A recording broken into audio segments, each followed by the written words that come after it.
Hello, Tim Stanton here, and this is my leadership philosophy assignment. This week's topic is leadership styles. And one of the most influential people for me, especially in terms of my career, was my 7th grade science teacher, Mr. Shepard. He inspired me to love scientific thinking and ultimately led me down a course where I became a science teacher myself. A 7th grade science teacher, actually. His leadership style, he was a very effective teacher, and I think that effective leaders are going to demonstrate different leadership styles based on circumstance. So based on the problems or decisions that are needed to be made, the people that they are working with, I think effective leaders are going to demonstrate different leadership styles under different circumstances. And Mr. Shepard, he exhibited a combination of leadership styles. Certainly, one of them was transformative, and his love of science and the way that he conveyed his message and his lessons were infectious. You grew to like science, even if you didn't like science. He was able to inspire us to really do well in his class. And also, he had a situational leadership style, and that he would adjust class and learning to fit our needs. And lastly, most definitely, he was an adaptive leader because he demonstrated, supported, and encouraged us to solve problems for ourselves. And of his major accomplishments was that he made our science class fantastically interesting. Kids really enjoyed being there and really enjoyed learning from the man. And I think it's also important to mention that he was an inner city school teacher. And I can distinctly remember how beloved he was by me and my classmates. And ultimately, and I got together with him since I had been an adult, and I did tell him that he inspired me to become an educator, and he was pretty happy with that.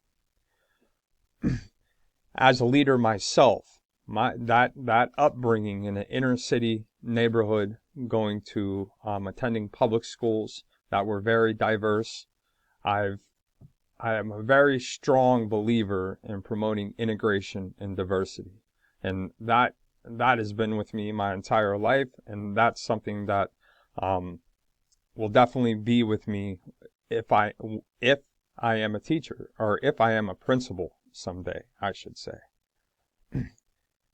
And I'm well aware that when you have increased student diversity, when you have a diverse student body within a school, you're also going to have differences in the culture and the values of those students as well as their families. And those are things to keep in mind as you are making decisions to lead the district. Effective leaders are going to be highly aware of the cultural norms and values of the community in which they serve. And under some circumstances, it may be that individuals want to criticize my particular leadership style. And the way to handle that is with communication. Communication is the key.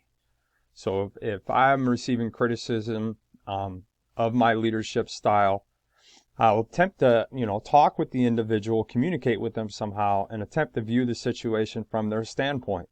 And sometimes they may be correct. And in those circumstances, I would changes. I would make changes. If the things I'm doing are incorrect, then I would make changes. But I would most definitely listen to the individual and reevaluate my position if it was necessary and make any changes that were necessary.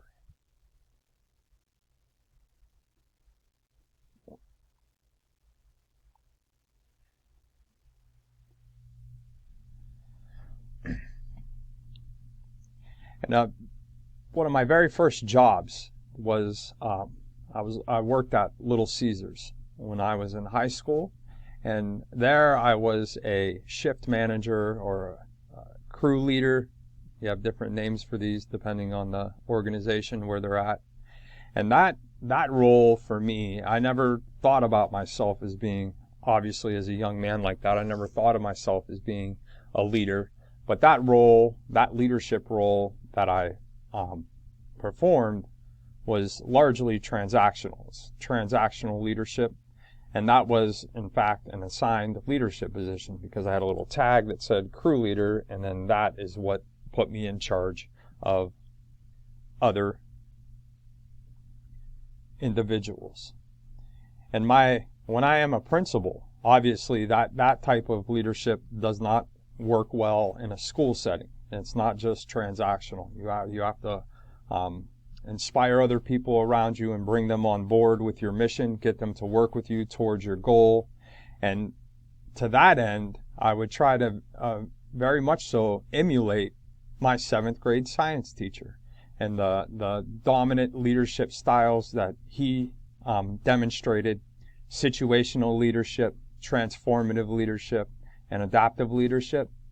I think of all the ones that we have learned about so far, I think those are going to be the most useful for me when I become a principal.